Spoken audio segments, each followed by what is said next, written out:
approaching Soviet airspace. 20 minutes to drop off. Commencing internal depressurization. Equipment check. Arm main parachute. All right. You ready to go? Drop zone still showing a high pressure mass. Cav okay. Good. We've got high visibility.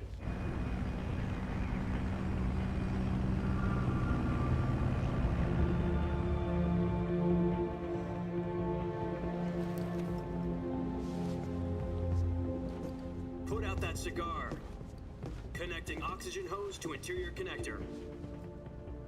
Put on your mask.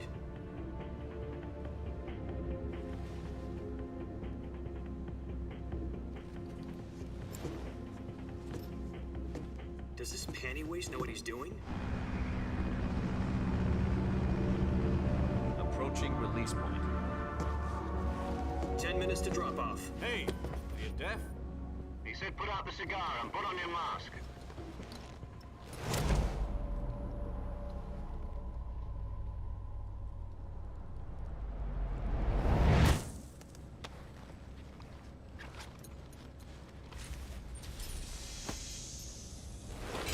Depressurization complete. Checking oxygen supply. 6 minutes to drop off. Opening rear hatch.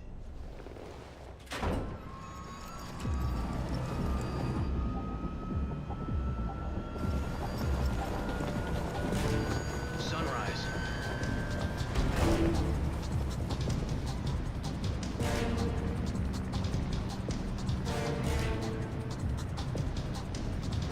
External temperature minus 46 degrees Celsius. 2 minutes to drop off. Stand up. You'll be falling at 130 miles per hour. Try not to get frostbite from the wind chill. 1 minute to drop off. Move to the rear. Activate bailout bottle. This is one for the history books. The world's first halo jump. 10 seconds to drop off. Stand by. Status okay. All green. Prepare for drop-off. Countdown. 5, 4, 3, 2, 1. Spread your wings And fly. God be with you.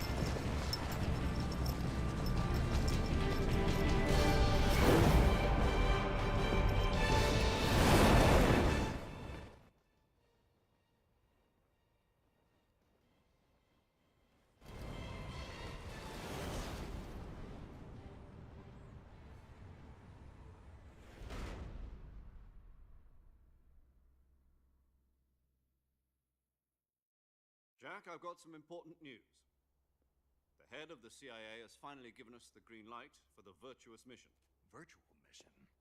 No, the virtuous mission. The future of our Fox unit depends on it. If it succeeds, we'll be officially organized into a unit. Virtuous mission? Sounds like some kind of initiation ritual. You know, don't get cocky. This isn't a training op. Right.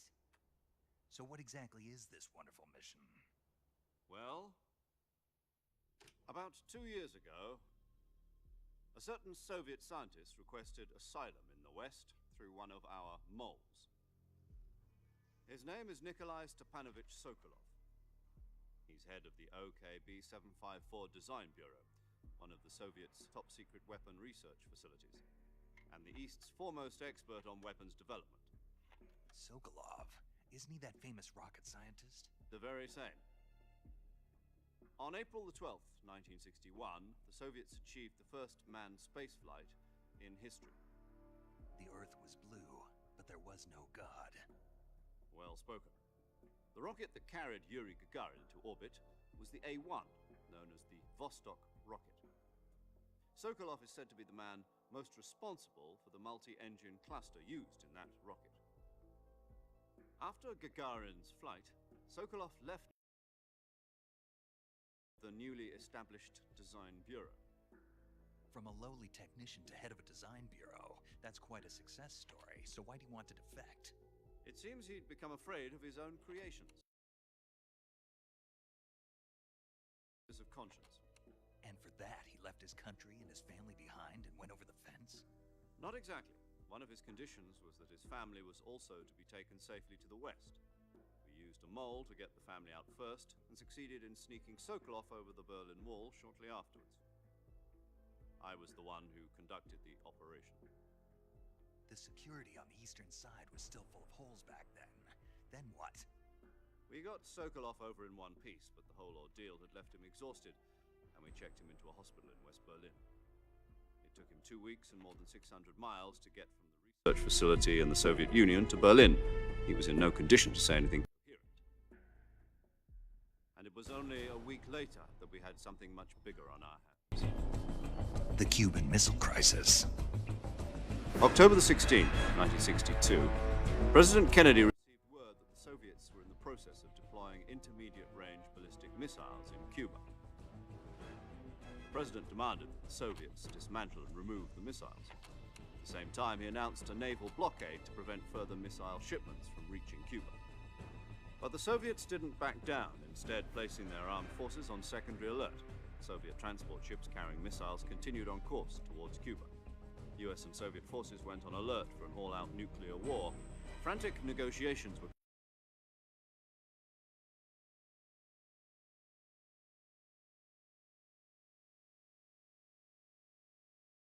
the Union agreed to remove its missiles.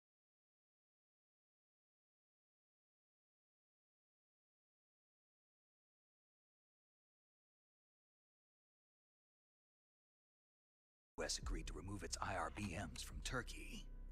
No. The Jews. And we were going to get rid of them anyway. They had no strategic value whatsoever to either the US or the Russians. The Turkey deal was a ruse, a cover story that was fed to the other intelligence agencies around the world. So what did the Russians really want? Sokolov. They wanted us to return Sokolov. You mean the Soviets pulled out of Cuba just to get their hands on Sokolov?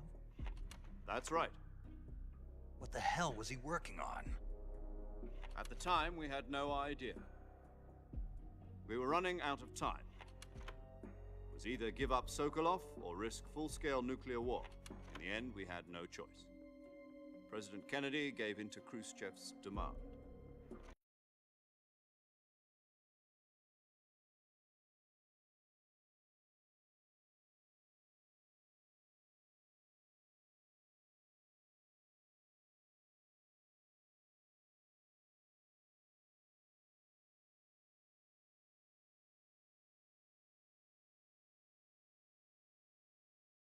Taken back to the research facility and forced to continue working on the weapon in question under KGB supervision.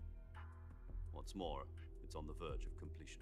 So what kind of weapon is it? Something to do with space rockets? No, missiles. Same technology. I guess you're right. We don't know the details, but it appears to be a new kind.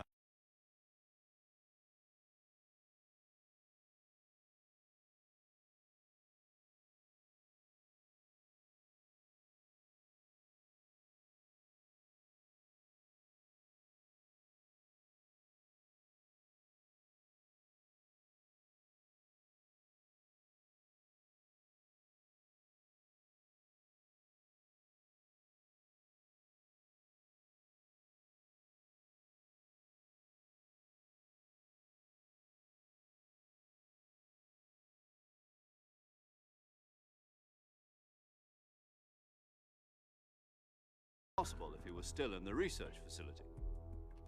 This is our last chance. Sokolov must have known that too when he contacted us.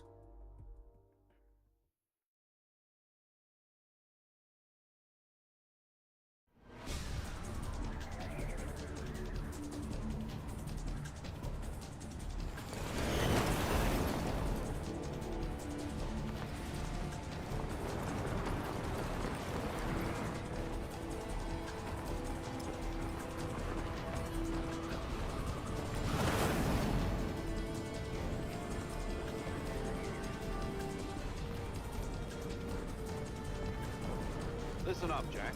Your mission is to infiltrate Selino-Yarsk in the Soviet mountains, ensure the safety of Sokolov, and bring him back to the West.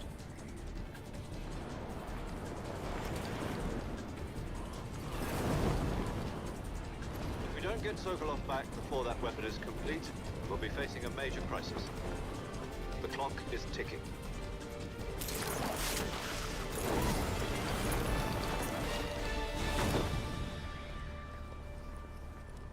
Once we've confirmed the rescue of Sokolov, stand by at the recovery point. A recovery balloon will be dropped at that point.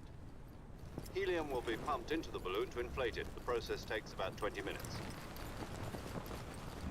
Once it's complete, the gunship's arm will latch onto the balloon and pull it up. The Fulton surface-to-air recovery system. I'm familiar with the theory. Take it easy. It's been combat proven. Do you think Sokolov is up to it? The shock will be less than during a parachute jump, and the arm can handle up to 500 pounds. So you're planning on going over the border in a single combat Talon? She's equipped with two 6-barrel 20mm Vulcan cannons, as well as two 40mm machine guns. Sounds like she could hold her own against a battalion of tanks. Even with the fuel in the reserve tank, we're facing a 4-hour time limit. If all goes well, it shouldn't take more than a few hours. Home in time for dinner.